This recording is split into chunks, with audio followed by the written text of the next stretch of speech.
Fathers బాగానే వచ్చారు ఈవేళ. కాబట్టి అందరికీ ఫాదర్కి శుభాకాంక్షలు తెలియజేస్తున్నాను. మొన్న మే నెల 3వ వారంలో తల్లుల దినోత్సవం, జూన్ 3వ వారంలో 3వ ఆదివారం తండ్రుల దినోత్సవం. మరి నెలవిడి మరి ఈ కార్యక్రమాలు మరి గొప్పవి. ఎందుకంటే బైబిల్లో తండ్రి గురించి చాలా గొప్ప విషయాలు ఉన్నాయి.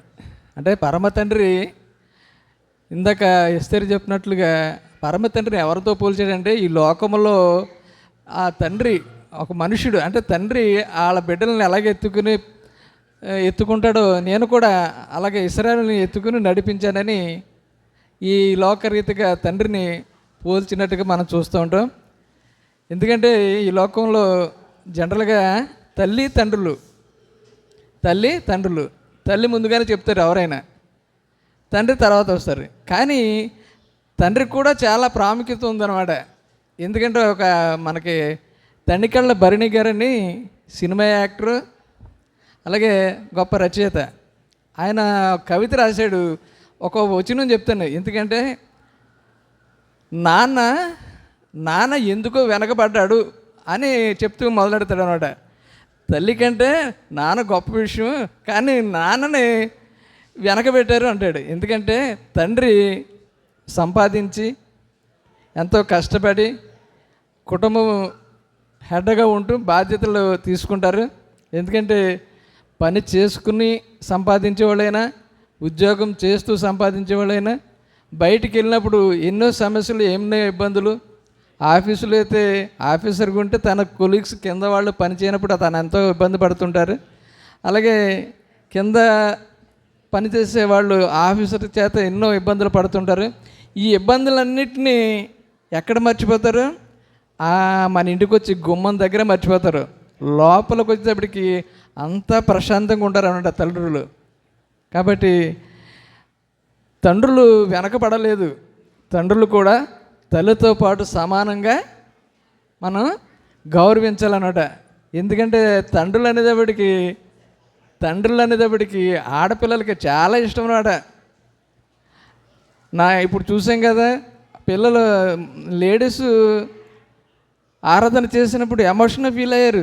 తండ్రులు దినోత్సవం రోజుని మగవాళ్ళు ఎవరో ఎమోషనల్ ఫీల్ అవ్వలేదు. మేమైతే ఆడవాళ్ళు, స్త్రీలు ఎక్కువగా తండ్రి జ్ఞాపకం వచ్చినప్పుడు ఎంతో ఎమోషన్ ఫీల్ అవుతుంటారు. ఎందుకంటే నా అనుభవం ఏంటంటే, నేను చిన్నప్పుడు ఒక ఎలిమెంటరీ స్టడీస్లో ఉన్నప్పుడు మా తాతగారు చనిపోయాడు. మా నాన్నగారు అనమాట. నాకు అంత గుర్తే లేదు. మా అమ్మ అప్పుడప్పుడు తెల్లారుజామున ఏడుస్తూ ఉండేది. ఏడుస్తూ ఉంటే మా పిన్ని వాళ్ళు, మా నానమ్మ వాళ్ళు అనేవారు, సుబ్బమ్మకి వాళ్ళ నాన్న జ్ఞాపకం వచ్చాడు పాపం, తెల్లారి ఏడ్చింది అనేవారు. ఆడబిడ్డలకి తండ్రి అంటే ఎంతో ప్రేమ. కాబట్టి తండ్రి ఎంత ప్రేమిస్తాడనేది బైబిల్లో ఒక చిన్న మాట చెప్పి ముగించేస్తాను. ఎందుకంటే లోకా సువార్తలో ప్రభువారు చెప్పిన మాట ఏంటంటే, తప్పిపోయిన కుమారుడు తండ్రిని ఎదిరిస్తాడు. ఎదిరించిన తండ్రి ఏమన్నాడు? తన ఆస్తి తనకి ఇచ్చేస్తాడు. అయినను అతను దుర్వ్యాపారంలో పాడు చేసుకుని ఎంత లేని స్థితిలో వచ్చి తన తండ్రి దగ్గరకు వచ్చినప్పుడు ఏం చేస్తాడో ఆ వచ్చిన మీకు చదివి వినిపించి ముగిస్తాను. అయితే తండ్రి తన దాసులను చూచి ప్రశస్తమైన వస్త్రములు త్వరగా తెచ్చి వీటికి కట్టి, వీని చేతికి ఉంగరం పెట్టి, పాదములకు చెప్పులు తొడిగించుడి, క్రొవ్విన దూడను తెచ్చి వధించుడి, మనము తిని సంతోషించదు. ఆ చిన్న బిడ్డ తనను వెళ్ళిపోయి ఆస్తినంతా పాడు చేసుకుని వచ్చినప్పుడు కూడా ఆ తండ్రి ఎంతగా ప్రేమించాడు. తన మరలా మొదటి స్థితిని ఆ బిడ్డకి కలిగినట్టు మనం చూస్తున్నాం. తండ్రి యొక్క గొప్పతనం అంతగా ఉంటుంది. ప్రియమైన వాళ్ళారా, ఈ సందర్భంగా తండ్రులకు అందరికీ ఫాదర్స్ డే శుభాకాంక్షలు తెలియజేస్తున్నాం.